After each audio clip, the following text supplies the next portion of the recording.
بسم اللہ الرحمن الرحیم۔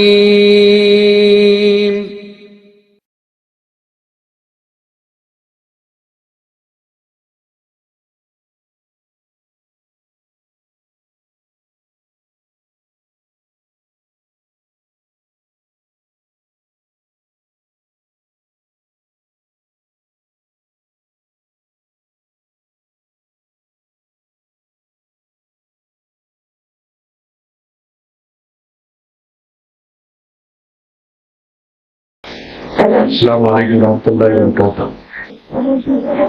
قال اللہ تبارک و تعالیٰ فی القرآن المجید والفرقان الحمید، اعوذ باللہ من الشیطان الرجیم، بسم اللہ الرحمن الرحیم۔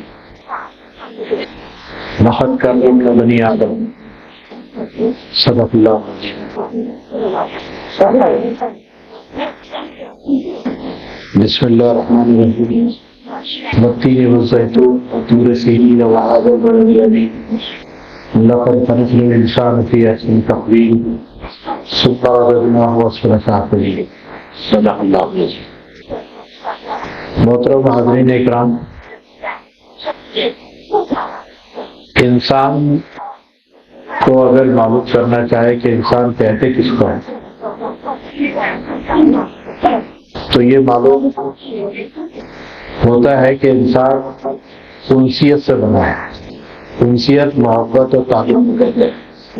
جن لوگوں کے بیچ میں انسیت اور تعلق ہوتا ہے اسی کو انسان کہا جاتا ہے۔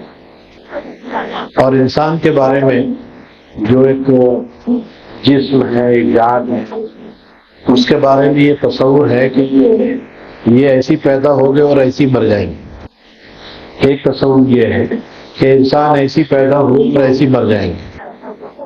دوسرا تصور یہ ہے جو بہت سائنٹیفک ہے، وہ کالجز میں اور ایجوکیشن انسٹیٹیوشنز میں جو پڑھایا جاتا ہے کہ انسان جو ہے بندر کی ترقی یافتہ شکل ہے۔ اور ڈارون کی تھیوری بہت مشہور ہے کہ کس طرح بندر سے ترقی کرتے کرتے انسان بنا ہے۔ تو گویا اس نظریے کے اعتبار سے انسان جو ہے وہ حیوان جو ترقی کر کے انسان ہے۔ تیسرا جو سوچ ہے کائنات کے اندر انسان کے بارے میں کہ انسان جو ہے ایشور کے سر سے پیدا ہوا ہے۔ کوئی ہاتھوں سے جنم لیتا ہے، کوئی پیٹ سے جنما ہے، کوئی پیروں سے جنما ہے۔ بعض لوگ ایسے ہیں انسانوں میں جو اتی شودر کہلاتے ہیں، یعنی وہ پیروں سے نیچے بھی ہے، ان کی ذلت اور رسوائی ہے۔ ان کو کھانا ایسے نہیں دیا جاتا ہے، کھانا ایسے پھینک کر دیا جاتا ہے۔ ان انسانوں میں کیٹیگری ہے۔ وہ انسان کے تعلق سے یہ بھید بھاؤ والا جو کنسپٹ ہے یہ بھی بہت مشہور ہے دنیا میں، لیکن اسلام نے بالکل ایک الگ تصور دیا ہے انسان کو۔ وہ کہتا ہے کہ وَلَقَدْ خَلَقْنَا الْإِنسَانَ فِي أَحْسَنِ تَقْوِيمٍ، کہ ہم نے انسان کو بہترین ساخت پر پیدا کیا ہے، اس کو خوبصورت بنایا ہے، نہ صرف جسمانی طور پر بلکہ اخلاقی طور پر خوبصورت بنایا ہے۔ اس کو اسکل دی ہے، اس کو صلاحیتیں دی ہے، اس کو علم دیا ہے، وہ ہم نے دیا ہے۔ اور قرآن مجید پڑھیں گے آپ تو علم کا سرچشمہ تو خدا کی ذات ہے، اللہ نے انسانوں کو سکھایا ہے۔ اور پوری تفصیل سورہ بقرہ میں پڑھیے کہ کس طرح اللہ نے انسانوں کو علم دیا ہے، علم دیا ہے۔ اور علم کے نتیجے میں انسانوں کو فرشتوں نے سجدہ کیا، حضرت آدم کو فرشتے سجدہ کرنے لگے، اور اسی علم کی وجہ سے اللہ نے اس کو خلیفہ بنایا کہ کہا کہ انی جائے فی الارض خلیفہ، کہ ہم جو ہے زمین پہ خلیفہ بنانے جا رہے ہیں۔ خلیفہ کہتے ہیں نائب کو، سب آرڈینیٹ، آپ کے سیکریٹری کو کہتے ہیں جو اوپر کے احکامات کو نیچے لے آتا ہے، نافذ کرتا ہے۔ خلیفہ ہم نے بنایا ہے۔ انسان کے تعلق سے یہ تصور اسلام یہ کہ انسان یہ ہے، خلیفہ ہے، علم والا ہے، صلاحیت والا ہے، خوبصورت ہے، اور ہم نے اپنے ہاتھوں سے اس کو گڑھا ہے۔ کہ اللہ تعالیٰ بناتا ہے کہ ہم نے اس کو بنایا ہے اور ہماری روح اس میں پھونکی گئی ہے۔ اس طرح سے انسان کے بارے میں تصور۔ پھر اسی انسان کے بارے میں قرآن کہتا ہے کہ ہم نے اس کو راستے بھی دکھا دیے، وہ راستے وہ ہدینا نجدین کہ ہم نے دو راستے اس کو دکھائے، اور وہ دو راستے کیسے ہیں؟ قرآن پھر کہتا ہے کہ فَعَلَّمَهَا فُجُورَهَا وَتَقْوَاهَا کہ ہم نے الہام کیا ہے اس کو نیکی اور بدی کا۔ نیکی کیا ہے، بدی کیا ہے، الہام کیا ہے اس میں، اور اس کو اختیار دیا کہ نیکی کی راہ پہ چلے یا بدی کی راہ پہ جائے۔ نیکی کی راہ پہ چلے گا وہ اللہ کا پسندیدہ بندہ کہلائے گا، اور وہ انسان جو ہے جنت میں داخل ہوگا۔ جو بدی کے راستے کو اختیار کرے گا وہ اللہ کا ناپسندیدہ بندہ ہوگا اور وہ جہنم میں ڈالا جائے گا۔ انسان کو اختیار دیا گیا ہے کہ صحیح راستے کو اختیار کرے، غلط راستے کو اختیار کرے۔ جو لوگ صحیح راستے کو اختیار کرتے ہیں اللہ تعالیٰ ان سے خوش ہو کر اس دنیا کے بعد ان کو جنت الفردوس دینے کا وعدہ کرتا ہے۔ کئی آیتیں قرآن مجید کی اس طرح سے۔ اور جو لوگ اس سے بغاوت کی راستے پہ جاتے ہیں، جو لوگ اس کے احکامات کے خلاف ورزی کرتے ہیں، جو اس کے پیغمبر کی لائی ہوئی تعلیمات کے خلاف ہے، وہ اس زمین پر بھی اسفل سافلین میں داخل ہوتے ہیں، نیچوں سے نیچ ہو جاتے ہیں، اور آخرت میں بھی ان کا انجام جو ہے جہنم کا ٹھکانا ہے۔ اور جو زمین کے اوپر خدا سے بغاوت کرتے ہیں، جو تعلیمات سے انحراف کرتے ہیں، وہ ظلم و جبر کی زندگی گزارتے ہیں۔ ظلم و جبر ان کا وتیرہ اور فطرت بن جاتی ہے۔ وہ پھر انسانوں سے وہ انسان نہ سمجھتے ہوئے انسانوں کو غلام بناتے ہیں۔ وہ پھر ظلم و جبر کے وہ تمام شکلیں جو اسلام نے متعین کیا ہے وہ سب کرنے لگتے ہیں۔ ظلم جو انصاف اور حق کے خلاف ہو، وہ ظلم کی سب سے بھیانک شکل یہ ہے کہ انسان اپنی ڈگنیٹی کو، اپنے شرف کو، اور اپنی جو اشرف ہونے کا جو اس کا مقام ہے اس کو وہ بھول جائے۔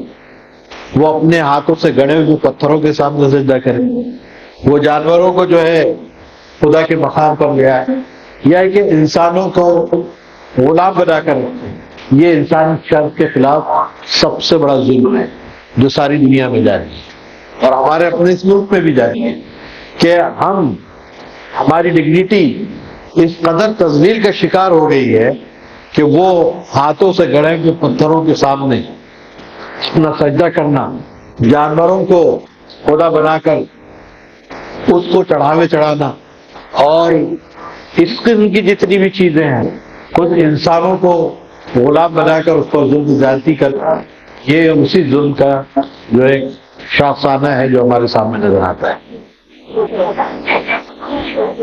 تو یہ ظلم جو ہے اور مختلف شکلوں میں ظاہر ہوتا ہے۔ یہ ظلم حقوق کی پامالی کی شکل میں ظاہر ہوتا ہے، کسی کا حق مار دینے کی شکل میں ظاہر ہوتا ہے، یہ نفرت پیدا کرنے کے لیے ظاہر ہوتا ہے، اور پھر یہ نفرت اڑاس جب نکلتی ہے تو پھر اس کی شکلیں بدلتی ہے، الگ الگ شکلیں بدلتی ہیں۔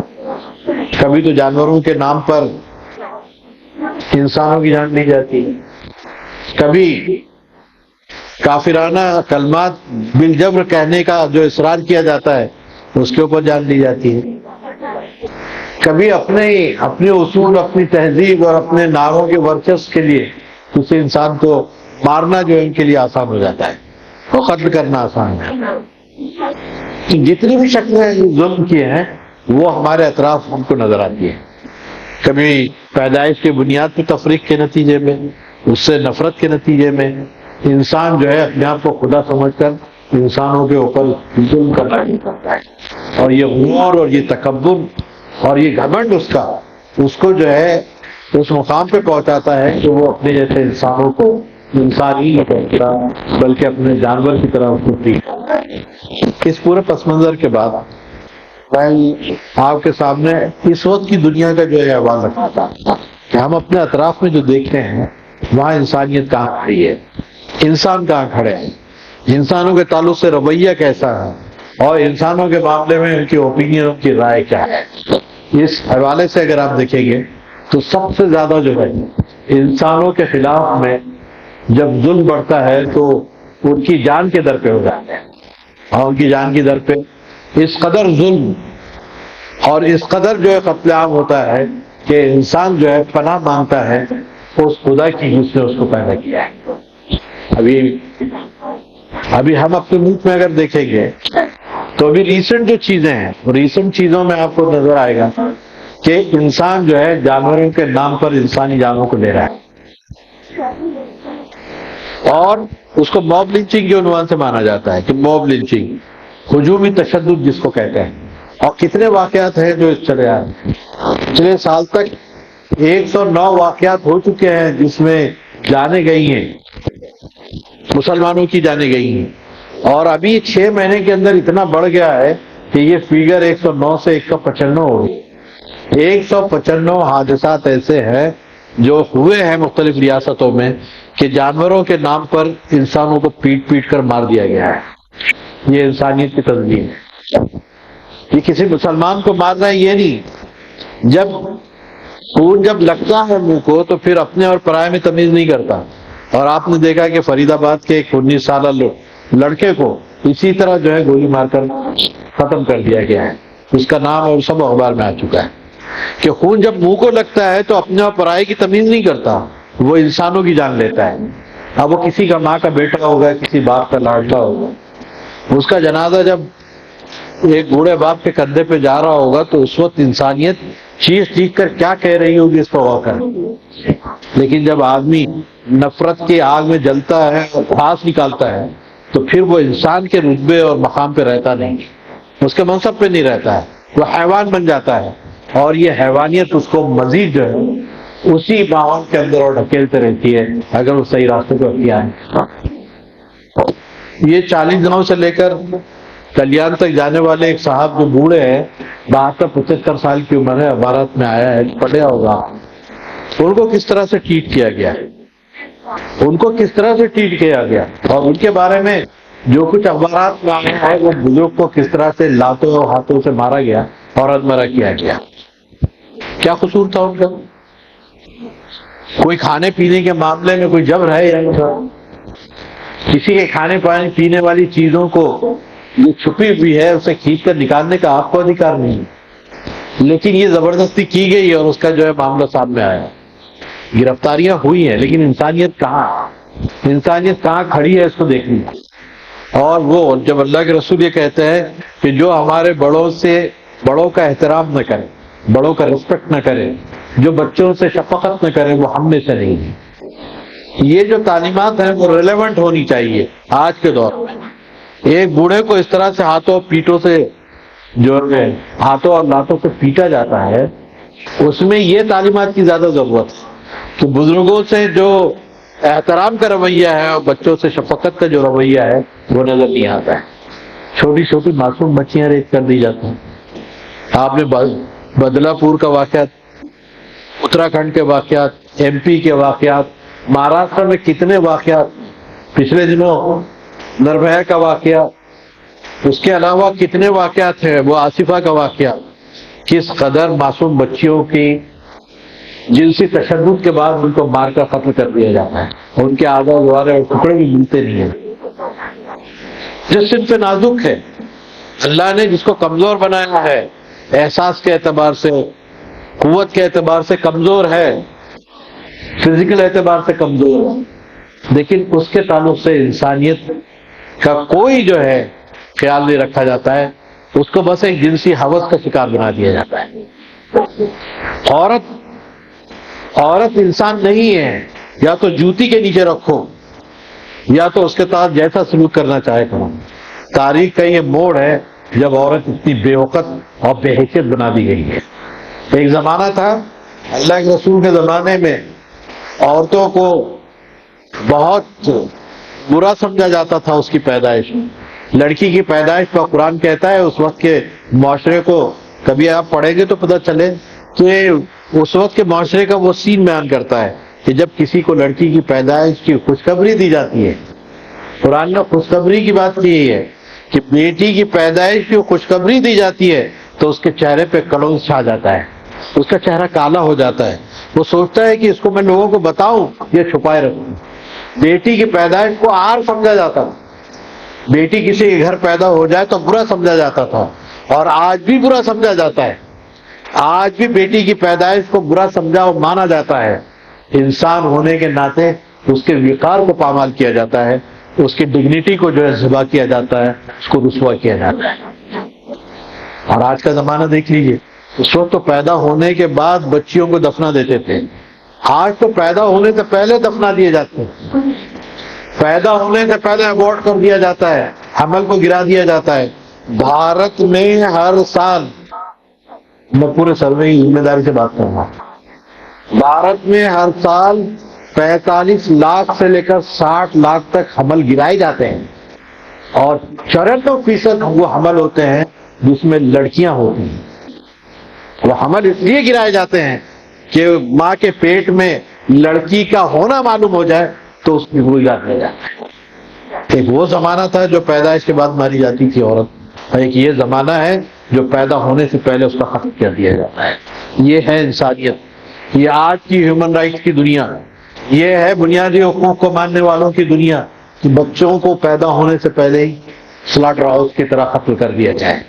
یہ ہے ان کی ڈگنیٹی، یہ ان کے وقار کی پامالی ہے۔ اس طرح عورت اگر بڑی بھی ہوتی ہے تو اس کے ساتھ کیا رویہ ہے؟ امریکہ میں ہر چھٹی عورت جو ہے جنسی تشدد کا شکار ہوتی ہے، جنسی تشدد کا شکار ہوتی ہے، اور میکسیمم جس کے ساتھ ریپ ہوتے ہیں۔ پچھلے سال تک ہر 68 سیکنڈ میں ایک ریپ ہوتا تھا امریکہ، اور یہ 6 مہینے کے بعد یہ سال اگر آپ دیکھیں تو ہر 23 سیکنڈ میں ایک ریپ ہوتا ہے، ہر 23 سیکنڈ میں۔ بھارت میں پچھلے سال ہر 17 منٹ میں ایک ریپ ہوتا تھا، اور یہ سال اگر آپ دیکھیں گے بڑھ کر ہر 15 منٹ میں ایک ریپ ہو رہا ہے، 15 منٹ میں، اور یہ 17 سے 15 منٹ کا آ گیا ہے کہ ہر 15 منٹ میں ایک ریپ ہوتا ہے۔ یہ ان لوگوں کی داستان ہے جو اپنے کیسز کو آج خود جا کر رجسٹرڈ کرتے ہیں، کمپلین کرتے ہیں، جا کر جو ہے انصاف مانگتے ہیں۔ یہ ان کی فگر ہے جو میں آپ کو بتا رہا ہوں۔ ایسے کئی واقعات ہیں جو اپنی شرم و حیا کی وجہ سے بتا نہیں پاتے ہوں گے، یا اپنے عزت و وقار کی وجہ سے بتا نہیں پاتے ہوں گے، یا ان کے ماں باپ پکڑ بچیوں کو خاموش بٹھا دیتے ہوں گے۔ کتنے واقعات ہیں جو رات دن ہو رہے ہیں اور اخباروں میں ہم پڑھتے ہیں۔ اللہ کے رسول نے بیٹیوں کے تعلق سے کیا تعلیم دی؟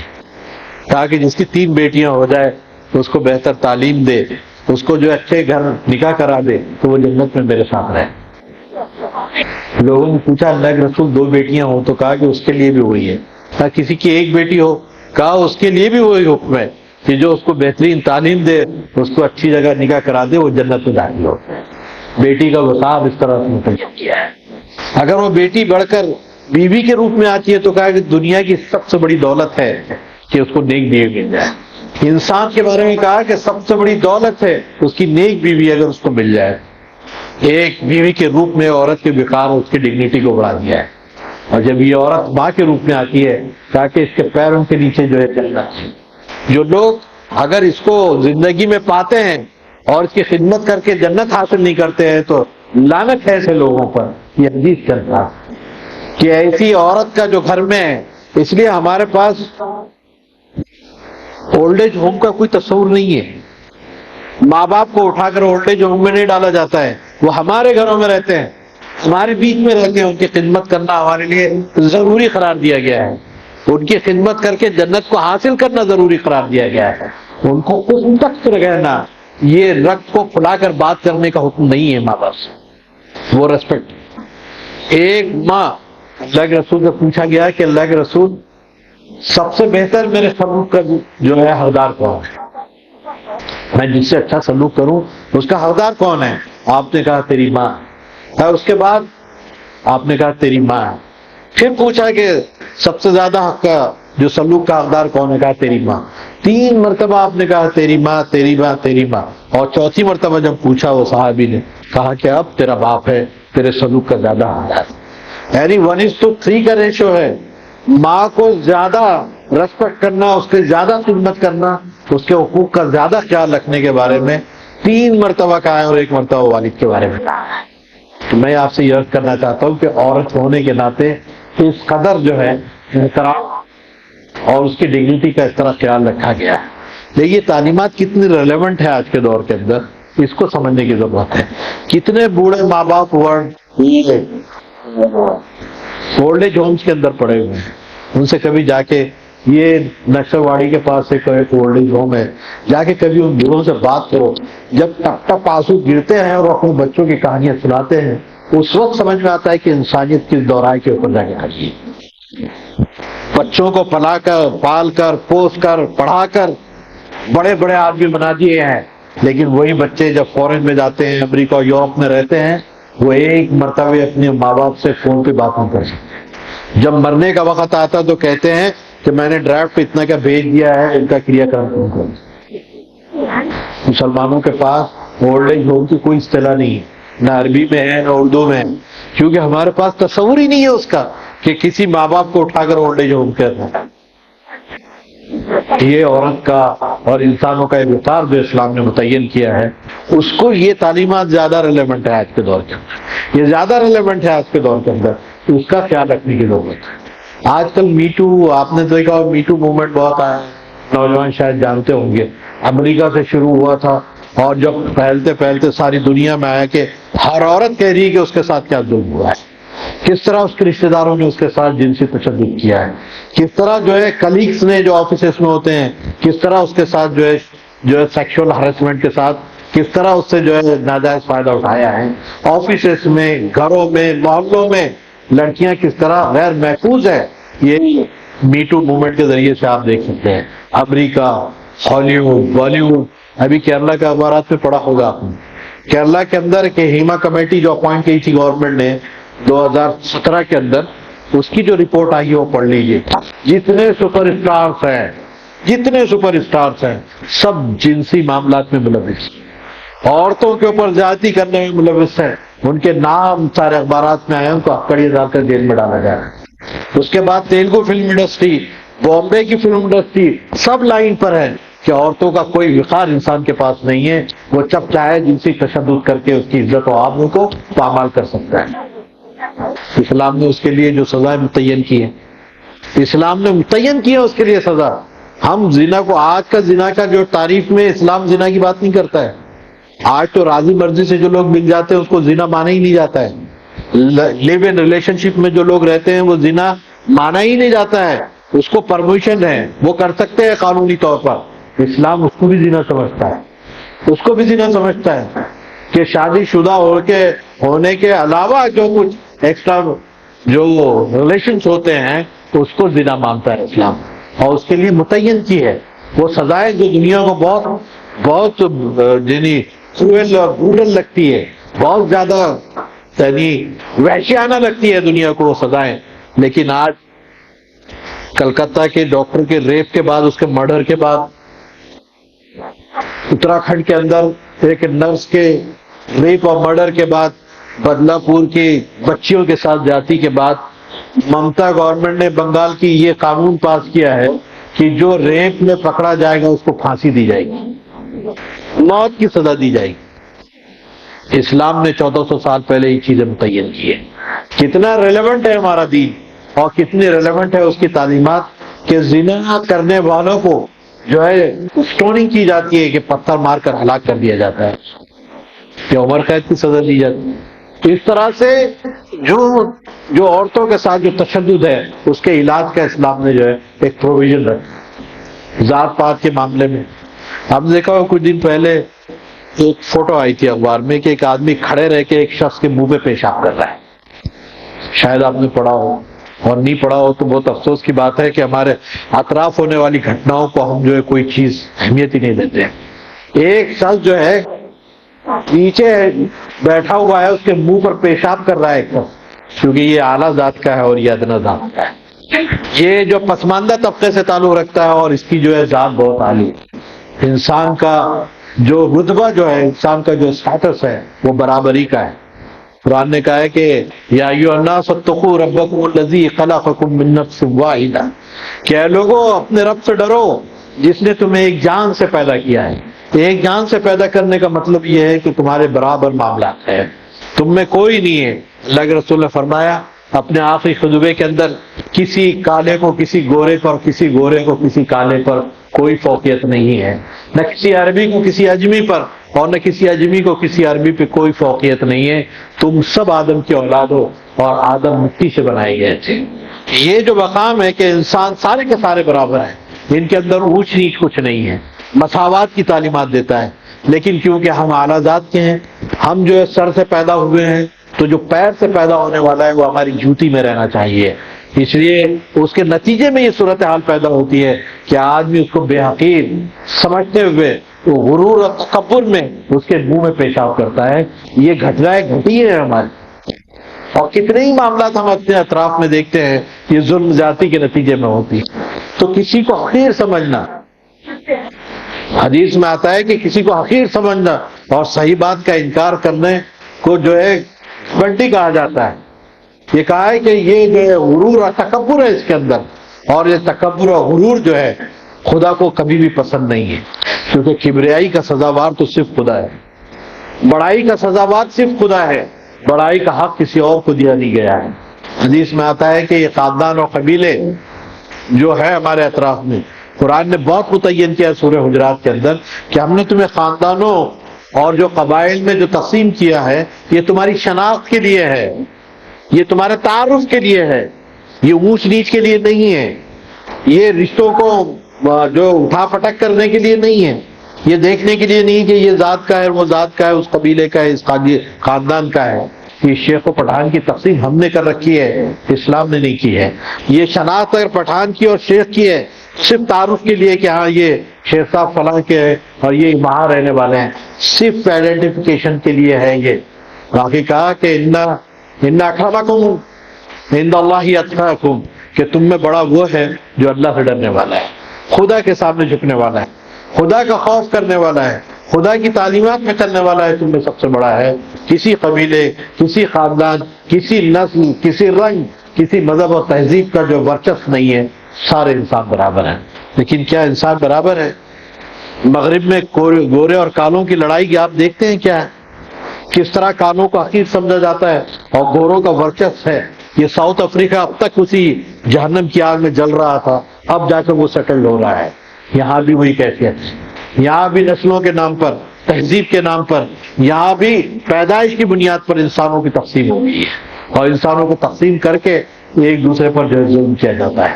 یہ نفرتیں جب بڑھتی ہیں تو نفرتیں الگ الگ شیپ لیتی ہیں، اور وہ شیپ جو ہے وہ رات دن اس کی بھڑاس کو نکالنے کے موقع دیکھتی ہے، اور یہ ظلم زیادتی اس طرح سے عام ہوتی ہے۔ یہ ہے واقعہ بنیادی طور پر۔ اور جب آدمی قوت حاصل کرتا ہے تو دوسروں کے ظلم و جبر کا جب اتنا کرتا ہے کہ اس پہ خون خرابے کی در پہ آ جاتا ہے۔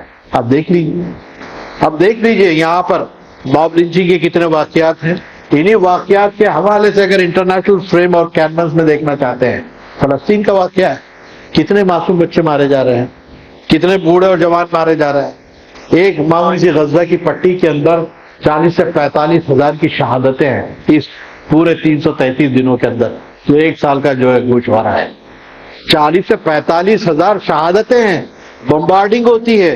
ہیروشیما ناگاساکی 1945 کے اندر امریکہ نے بمبارڈ کیے تھے، صرف 13,000 ٹن بارود گرایا تھا، 2 شہر تباہ ہو گئے۔ آج تک ہریالی اگتی نہیں ہے، آج تک ہریالی اگتی نہیں ہے۔ ٹیڑے میڑے بچے پیدا ہوتے ہیں آج بھی، پولیو کے جیسے بچے پیدا ہوتے ہیں آج بھی۔ بوم گرائے گئے تھے 1945 میں، صرف 13,000 ٹن بارود گری تھی، اور غزہ کی چھوٹی سی پٹی میں 12 بائی 60 کلومیٹر کی پٹی ہے جس میں 48 ٹن بارود گرایا گیا ہے آج تک۔ کہاں انسانیت ہے؟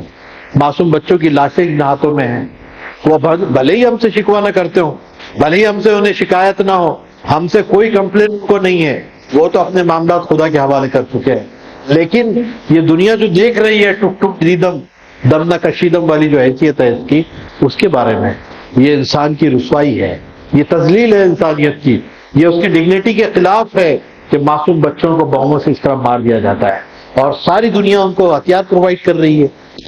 امریکہ ہتھیار پرووائڈ کر رہا ہے اسرائیل کو، مغربی دنیا ہتھیار پرووائڈ کر رہی ہے۔ سب سے بڑی بات تو کہ ہماری حکومت ہتھیار پرووائڈ کر رہی ہے، اس سے زیادہ افسوس کی کیا بات ہوگی۔ انٹرنیشنل بیک گراؤنڈ میں انہوں نے سب انٹرنیشنل ایکارڈ پہ سائن کیا ہے، جینوسائیڈ جہاں ہوتا ہے وہاں ہتھیار پرووائڈ نہیں کر سکتے آپ۔ انٹرنیشنل کورٹ آف جسٹس نے اسرائیل کو جینوسائیڈ کرنے کا مجرم مانا ہے۔ اس معنی میں مجرم کو ہتھیار سپلائی کرنا لیگلی اور انٹرنیشنلی یہ جرم ہے، یہ جرم یہاں کی حکومت اختیار کیے ہوئے ہے، اور پٹو دیدم دم نہ کشیدم ہم اس کا منظر دیکھ رہے ہیں۔ یہ ہے انسان کی تذلیل، یہ ہے اس کے وقار، اس کے شرف کے خلاف، اس کی ڈگنیٹی کے خلاف بات، کہ اس کی حیثیت کو، اس کے شرف کو اس طرح سے پامال کیا جائے تو اس کو جینے کا بھی حق نہ ملے۔ ہمارے اپنے ملک میں بلڈوزر سے گھر گرائے جاتے ہیں، 1,80,000 سے زیادہ گھر گرائے گئے ہیں، 1,80,000 سے زیادہ گھر گرائے گئے ہیں۔ ایک گھر بنانے میں کیا کچھ نہیں لگتا ہے انسان کو، ایک آدمی ٹوٹ جاتا ہے گھر بنانے میں۔ تم کو شرم نہیں آتی ہے بستیاں گرانے میں؟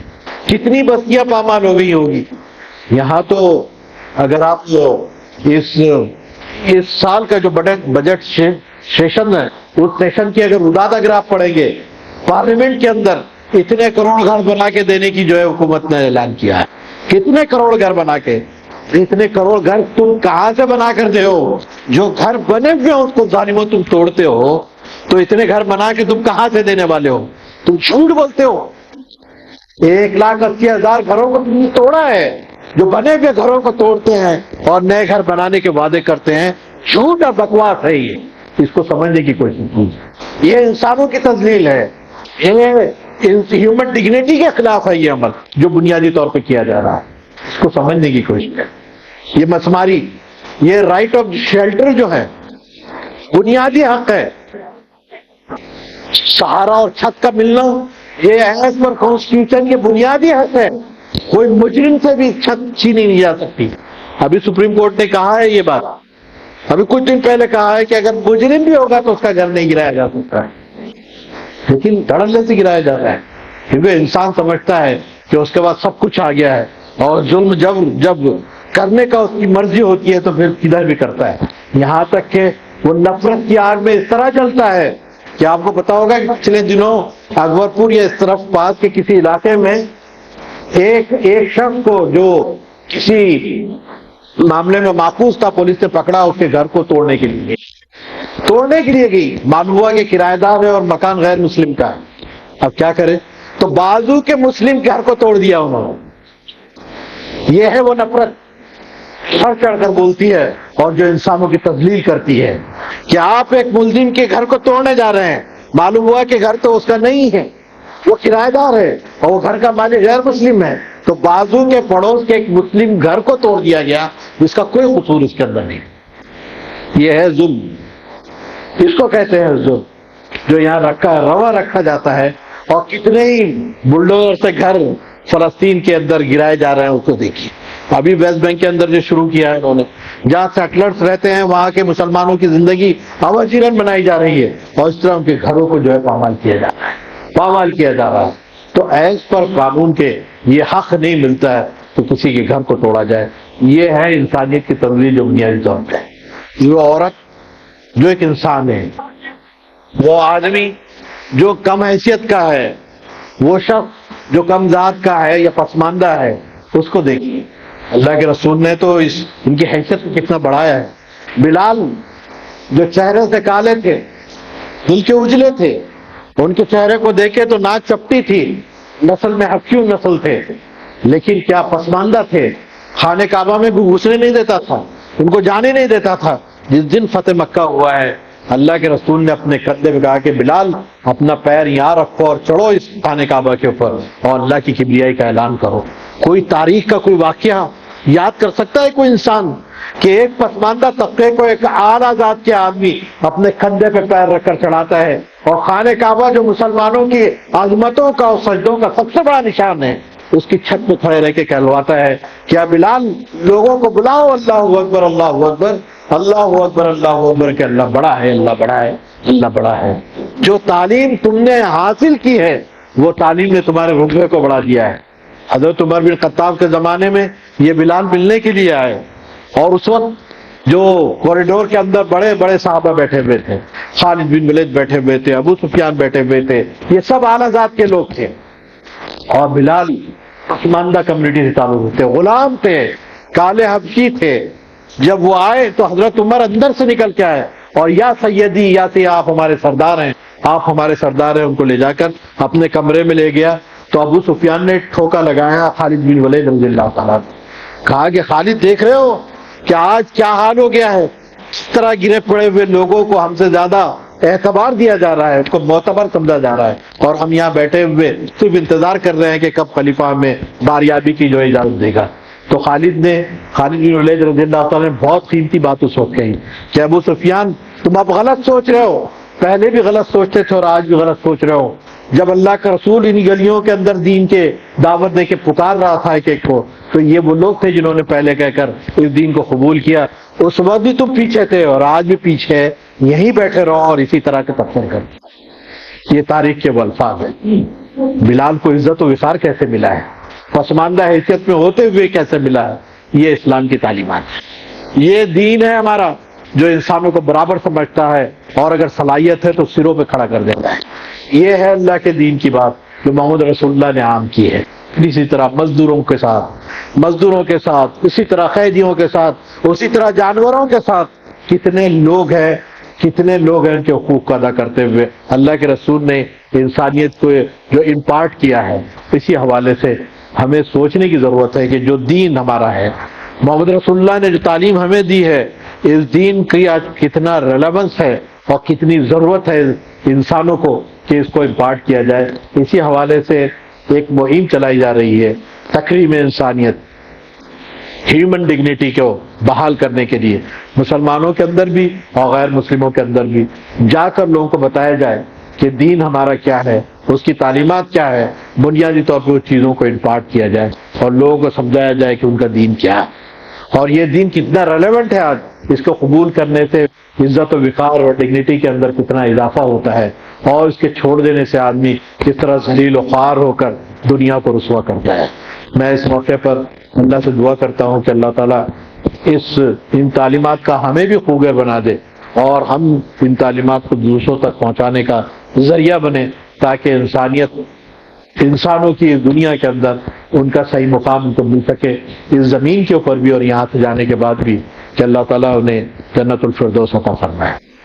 ایک اور اعلان جو آپ کے سامنے کرنا مقصود ہے وہ یہ ہے کہ یہاں کے جو سارے معاملات چلتے ہیں، آپ نے دیکھا ہوگا کہ چھوٹی سی دنیا ہے یہاں پر، لیکن اسٹوڈنٹ گائیڈنس کے لیے بھی ایک سیل ہے، غیر مسلموں میں دعوت کرنے کے لیے پہنچانے کے لیے بھی ایک سیل ہے، یہاں شادی وغیرہ کے معاملات کو حل کرنے کے لیے بھی ایک سیل ہے، یہاں پر لائبریری بھی ہے، اسٹوڈنٹس کو کاؤنسلنگ کے لیے، ان کے امپلائمنٹ کے لیے بھی یہاں کوششیں ہوتی ہیں۔ پھر یہاں ایک لنگر چلتا ہے جو بنیادی طور پر ان لوگوں کے لیے جو مریضوں کے رشتہ دار ہیں وہ یہاں آ کر کھانا کھاتے ہیں، سینکڑوں ہزاروں لوگ اس سے استفادہ کر رہے ہیں۔ یہاں پر مسافر خانہ بھی ہے جہاں پہ وہ غریب لوگ کہیں لاج ہوٹل میں رہنے کے بجائے یہاں آرام کر سکتے ہیں، رہ سکتے ہیں۔ پھر میت کے بعد جن نیسسری چیزوں کی ضرورت پڑتی ہے وہ سب یہاں اویلیبل ہے، وہ جا کے لے جا سکتے ہیں، اور یہاں یہ سارے معاملات کے لیے جو خرچ ہے اس جھولی سے پورا ہوتا ہے جو آپ کو سامنے سے گزرتی ہے۔ اس میں آپ جو بھی مناسب سمجھتے ہو یا جو بھی ایصال ثواب اجر ثواب کے لیے آپ مناسب سمجھتے ہو اس جھولی میں ڈالیے تاکہ اللہ تعالیٰ بہترین اجر سے ہمیں روشناس کروائے اور بنیادی طور پر اس دنیا میں بھی اور آخرت میں اللہ تعالیٰ ہمارے معاملات کی ضمانت لے سکے اور ہمیں اس دنیا میں اور آخرت میں کامیابی عطا فرمائے۔ وآخر دعوانا الحمدللہ رب العالمین، والسلام علیکم ورحمۃ اللہ وبرکاتہ۔